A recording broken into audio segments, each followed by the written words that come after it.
ውድ ኦርቶዶክሳውያን እንደምን ሰነበታችሁ? ያው እንግዲህ በሰሞኑ የምናየው በጣም አሳዛኝ ነገር ነው።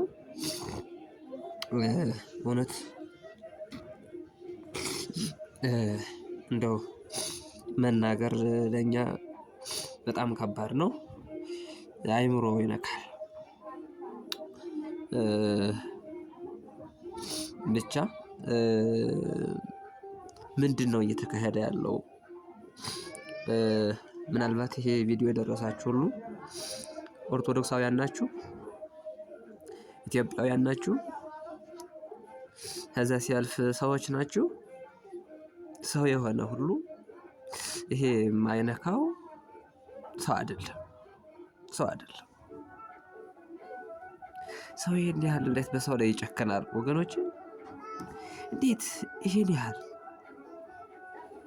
እንዴት አይነት ሰው እኮ በቤተክርስቲያናችን ታሪክ ብዙ ሰማዕታት ሰማዕትነትን ተቀብለዋል። ምርጫችሁ ዘላቸው ምርጫቸው ካመናችሁ ሃይማኖታችሁን ወደኛ ካለወጣችሁ እንሾማችኋለን፣ እንሸልማችኋለን ተብሎ ምርጫ ቀርቦላቸዋል። እነ ቅድስት አርሴማና ቅዱስ ጊዮርጊስ እኛ የክርስቶስ ሙሽራዎች ነን ሲሉ ነው። እነሱ ሰማዕትነትን ሲመርጡ ነው። ያሁኑ ግን ምንድነው ምርጫቸው? ገንዘብ እየሰጧቸው ነው። ገንዘቡን አልታገሏቸውም። ስልጣን አትያዙ አላሏቸውም። ምንድነው እስኪ በእውነት በጣም ምን አይነት እንዴት አይነት ምንም ጥያቄ የሌለው ዝም ብሎ ጅምላ ጭፍጨፋ! እንዴት አይነት አረመኔነት ነው! እና በዚህ እኔ ቃላት ቀንምሬ መናገር በጣም ይከብደኛል። ሰው ነኝ፣ ይከብደኛል። ግን አንድ ነገር አለ። ይሄ ነገር ምንድነው? ውሻ ሰው ሲሮጥለት ሮጠልኝ፣ አከበረኝ፣ ፈራኝ ብሎ አይመለስም። ይልቁንም ኃይሉን ያለን ተጠቅሞ ሰውን ይነክሳል። አረመኔም እንዲሁ ነው። የሞትን እንበዛለን የሚለው ነገር ከት መሆን አለበት፣ መቆም አለበት። እንዴት አይነት ይሄ እኮ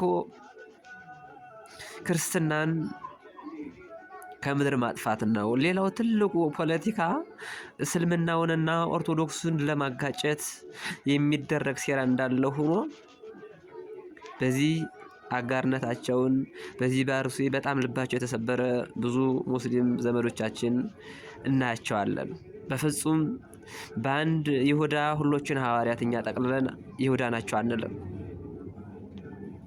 ስለዚህ አሁን የሚያስፈልገን ነገር ዝም ብለን ሁሌም እየየ ሁሌም ሻማ ማብራት ሁሌም የኔ ወንድም ስላልሞተ ያንቺ እህት ያንቺ ወንድም የሱ ወንድም ስላልሆነ ብቻ ዝም እንልበት ጉዳይ መሆን የለበትም። መሆን ያለበት ነገር ምንድነው? ተጽዕኖ መፍጠር አለብን። ይሄ ተጽዕኖ ምንድነው ካል አንደኛ ሰው የሆንክ ሁሉ ኢትዮጵያዊ፣ አፍሪካዊ፣ በዓለም ዙሪያ ያላችሁ እባካችሁ ሰዎች ከሆናችሁ በፈጣሪ ስም ተፈጠራችሁ ይላችኋለሁ። አንደኛ ሁላችንም ወደ አርሲ አቅንተን የአርሲውን ጉዳይ ሄደን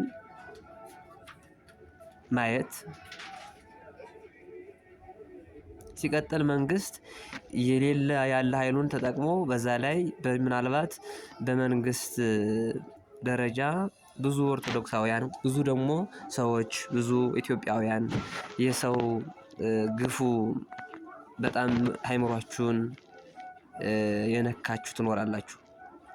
እስኪ በዛ ላይ እኒያ ሰዎች እኮ ከሰማይ አልወረዱም፣ ከምድር አልፈለቁም። በእውነቱ የሌለ ኃይሉን ተጠቅሞ በዛ ማስቀመጥ። ሶስተኛው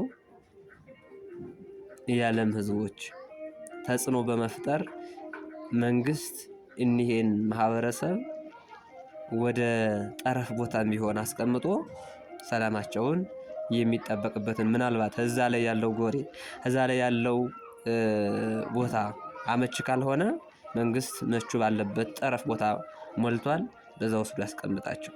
በዚህ ተጽዕኖ እንፍጠር ባካችሁ። ሰው እንዴት በየጊዜው እየታረደ ሁልጊዜ ደማቸውን ሁልጊዜ እንባቸውን እያየን ብቻ እንዴት ዝም እንላለን? ሁሌ ሻማ እያበራን ተለመደ እኮ በቃ። አንድ ድራማ ለመጀመሪያ ጊዜ ያስቃል፣ በጣም ያስቃል። በሁለተኛው ጊዜ መካከለኛ እየሆነ ይመጣል። ሶስተኛና ወደ አራተኛው ግን ምንም ልክ እንደለመድነው ወሬ ወይንም ዘወትር እንደምናየው እንዳንድ እይታ ነው የምንቆጥረው። ስለዚህ እንዲህ ከመሆኑ ይህን ተጽዕኖ እንፍጠር። በተለይ ነገ ግንቦት 30 እኔ እንደ አንድ ቤተክርስቲያን አገልጋይነቴና እንደ አንድ ኦርቶዶክሳዊና እንደ አንድ ሰው መሆኔ ነገ ኦርቶዶክስ ሆኖ ነገ ኢትዮጵያዊ ሆኖ ነገ ሰው ነኝ ያለው ሁሉ ከነገ ጀምሮ በ30 እና በ1 የመጀመሪያ ተቀዳሚው ዓላማው ስለ አሩሲ ያላደረገ ምላሱ ከትናገው ይጣበጥ። በእውነት ይሄው በስልጣነ ጴጥሮስ ጳውሎስ ተቀዳሚ ታሪኩ ተቀዳሚ ጉዳዩ ተቀዳሚ ሐሳቡ ምናልባት ሶሻል ሚዲያ ከሊቅ እስከ ደቂቅ የለም።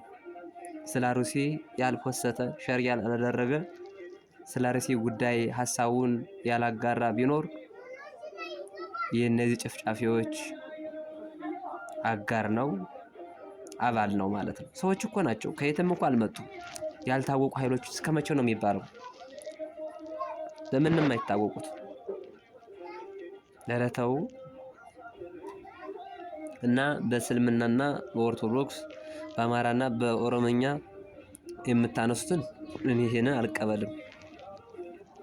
ምክንያቱም ይሄንን የሚያደርጉት ሁሎቹ ሙስሊሞች አይደሉም። ይሄን የሚያደርጉት ሁሉ ኦሮሚያ ተወላጆች አይደሉም። በዚህ የሚያማቸው በዚህ በጣም የሚከነከናቸው ብዙዎች አሉ። ስለምናውቅ አብረን ስላለን ማለት ነው። ስለዚህ እባካችሁ የመጀመሪያ ተቀዳሚና የመጀመሪያው ሐሳባችን ወደ ሶሻል ሚዲያው ስንገባ የመጀመሪያው ሸር ማድረግን ኮፒ ሊንክ ማድረግን ሐሳባችንን አጋራን ወደ አሩሲ ያላደረገ እግዚአብሔር ይፈርድበታል። እግዚአብሔር ይፍረድበት። የመጀመሪያው ዓላማ አሩሲ ነው።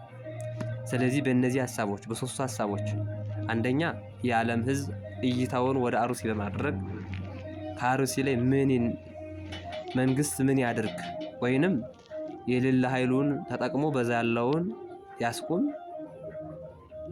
ያለዛ ደግሞ ሌላ ጠረፍ ቦታ ሰጥቶ መጠበቅ የሚችሉበት ቦታ ላይ ያስቀምጣል። ይሄን ቦታ እኛ አራጆች ቦታዎች ይንከባለሉበት።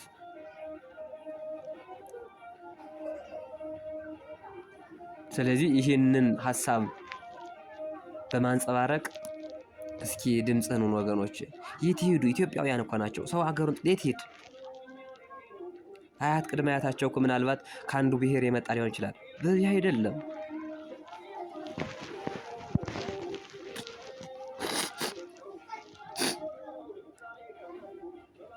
ይሄ አይደለም ጉዳዩ። ስለዚህ በእውነት ነገ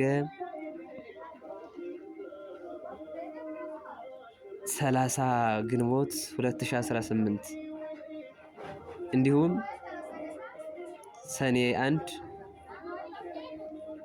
ስለ አሩሲ ሐሳቡን ያላደረገ ኦርቶዶክስ አይደለም፣ የእነዚያ አጥፊዎች ተባባሪ ነው። እግዚአብሔር ይፈረደዋል። ሐሳባችን ድምጽ ናቸው። መንግስት ወይ ከዛ ቦታ ወጥቶ ሌላ ጠረፍ ሰጥቶ ያስጠበቃቸው ወይ ከዛ ኃይሉን ይጠቀም።